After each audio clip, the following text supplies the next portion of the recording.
व्यापार विहार smart city road में आधुनिक सुविधाओं के दृष्टिकोण से यहाँ सड़क के बगल से बिजली ले जाने के मद्देनजर यहाँ विद्युत व्यवस्था की जा रही है, लेकिन इसमें भी भारी लापरवाही बिलासपुर स्मार्ट सिटी लिमिटेड और ठेकेदार की नजर आ रही है। यहाँ पर सड़क के बगल में 2 ड्रेनेज सिस्टम बनाए गए हैं, जिसमें से एक में नल का पानी और दूसरे में विद्युत की तारों का प्रवाह होना है। लेकिन देखा जा रहा है कि नाले के अंदर से ही इन विद्युत तारों का प्रवाह हो रहा है, जिसकी वजह से आने वाले समय में कोई बड़ी दुर्घटना हो सकती है। 11,000 किलोवाट की क्षमता वाले इस विद्युत तार में अगर कोई कारण से करंट दौड़ गया तो फिर व्यापार विहार में बड़ी दुर्घटना हो सकती है। इसे लेकर व्यापारी संघ ने के द्वारा नगर निगम को इस ओर ध्यान भी आकर्षण करने को कहा है और नगर निगम आयुक्त और खुद व्यापारी संघ के लोगों ने घटनास्थल ले जाकर वहां का मुआयना भी कराया है। इसके बाद नगर निगम आयोग ने जल्द से जल्द इस पर व्यवस्था बनाने की बात कही। इन दृश्यों को देखकर आप खुद ही समझ रहे होंगे कि किस तरह से कार्य में बड़ी लापरवाही की गई है। खुले हुए तार और पानी के बीच से गुजर रही यह तार जब मूल स्वरूप में आएंगे तो आप समझ सकते हैं कि किस तरह से बड़ी दुर्घटना यहाँ घटित हो सकती है। लेकिन न जाने क्यों बिलासपुर स्मार्ट सिटी लिमिटेड इस पर ध्यान केंद्रित नहीं कर रहा है। व्यापारी संघ की माने तो नगर निगम इस दिशा पर ध्यान दे तो उचित है, नहीं तो संघ के द्वारा इस पर आंदोलन किया जाएगा। इसका व्यापार स्मार्ट रोड के अंतर्गत एक कंडीशन है कि जो भी बिजली के तार है सब अंडरग्राउंड होंगे। उसके तहत उन्होंने पूरे बिजली के वायर अंडरग्राउंड बिछाए। उसके लिए एक अलग नाली बनाई है। एक तो आम नाली है जिससे पानी बहता है और एक बिजली के तार की जो नाली भी है। लेकिन हमने कुछ दिन पहले देखा कि वो जो आम नाली जिससे पानी बहता है उसी में उन्होंने बिजली का तार डाल दिया।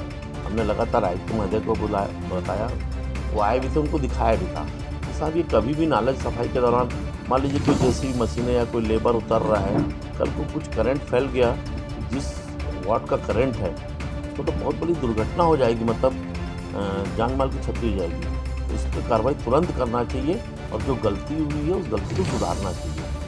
1 महीने पहले हमने कहा था उनको, साहब आप तो शहर के लिए नए हैं लेकिन आप बहुत अच्छा काम भी कर रहे हैं। बिलासपुर संभाग की सबसे बड़ी मंडी है व्यापार विहार, जहाँ से सबसे ज़्यादा जीएसटी कलेक्शन होता है, जिससे सरकार चलती है और वहीं की समस्या आप हल नहीं करते।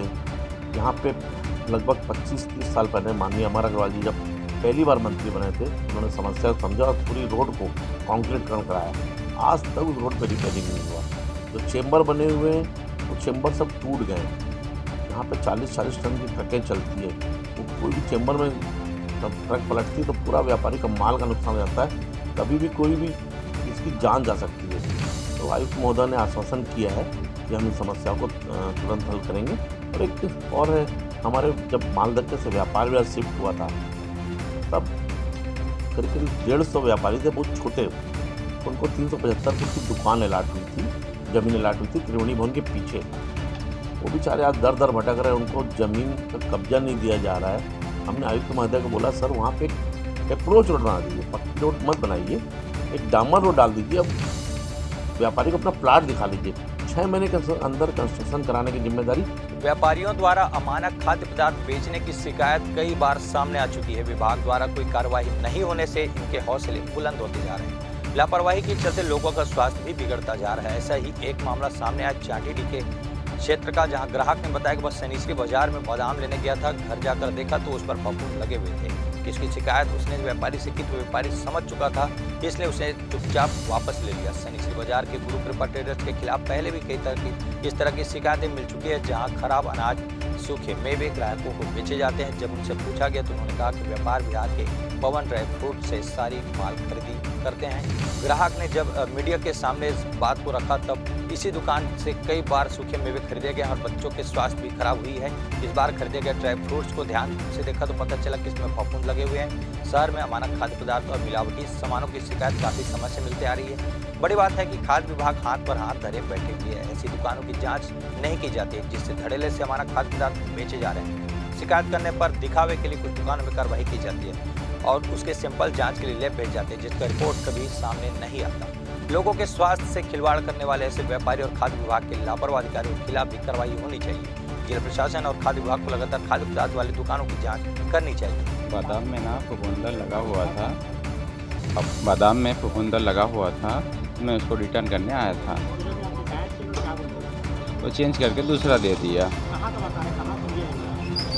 पवन कुछ नाम बता, पवन ड्राई फ्रूट्स का नाम दिया।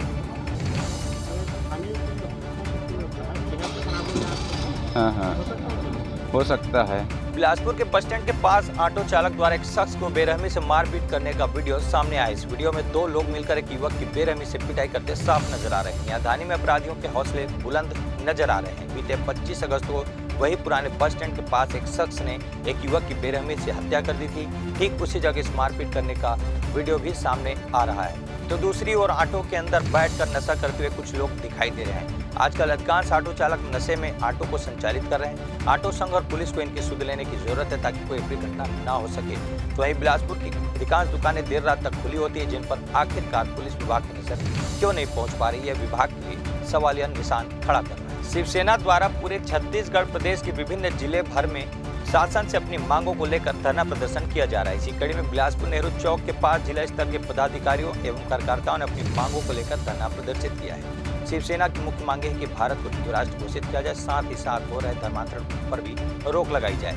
इसके अलावा शिवसेना की मांग है कि रोहिंग्या मुसलमानों को भारत से बाहर करे, साथ ही साथ जो घुसपैठिया रोहिंग्यों द्वारा किया जा रहा है उस पर भी रोक लगाने की सरकार को जरूरत है। इसके अलावा धार्मिक स्थलों में उपद्रवी करने वाले तत्वों पर कड़ी कार्रवाई के साथ साथ गौ तस्करी पर भी रोक और तस्करी करने वालों के विरुद्ध भी कड़ी कार्रवाई करने की मांग को लेकर प्रदर्शन किया गया। साथ ही साथ उन्होंने अपनी और भी अन्य मांगों को भी शासन के समक्ष रखा है। देखिए, हमारे माननीय प्रदेश प्रमुख शिवसेना छत्तीसगढ़ धनंजय सिंह परिहार जी और समस्त प्रदेश के नेताओं द्वारा गौ हत्या, धर्मांतरण, हिंदू राष्ट्र की घोषणा, इस सब विभिन्न मुद्दों को लेकर धरना का निश्चय किया था, जिसमें प्रदेश स्तर पे 20 जून को धरना दिया गया था। और उसके बाद ये निर्णय लिया गया था प्रत्येक जिले में शिवसेना द्वारा हर जिले में धरना दिया जाएगा। उसी कड़ी में ये चौथा धरना है। इससे पहले रायपुर में दिया गया था, रायपुर के बाद अभी खैरागढ़ भी हुआ था और उससे बीच में अभी यहाँ हुआ था बेमेतरा।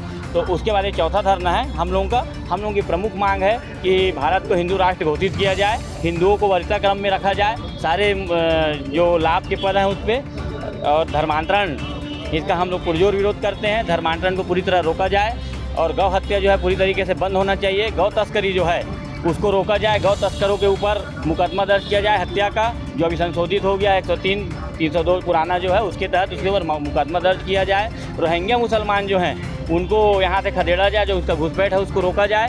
साथ में जितने भी धार्मिक स्थल हैं जहाँ माननीय सुप्रीम कोर्ट का गाइडलाइन है कि ध्वनि विस्तारक यंत्र जो लगना चाहिए उसका मापदंड जो है उसमें पालन किया जाए। और अगर कोई गलत विरोधी इन धार्मिक स्थलों में पाता है, कोई गलत कार्य करते पाता है, राष्ट्र विरोधी अगर कुछ होता है तो उसको तालाबंदी किया जाए और रास्तात किया जाए। छत्तीसगढ़ में लोग हमारी इस विचारधारा से जुड़ रहे हैं और लोगों को लग रहा है बिल्कुल सही मांग है और हमारी जो जन सैलाब है वो और बढ़ते जा रहा है और ये मांग जो है पूरे छत्तीसगढ़ के समस्त जिलों में आने वाले समय में पूर्ण किया जाएगा।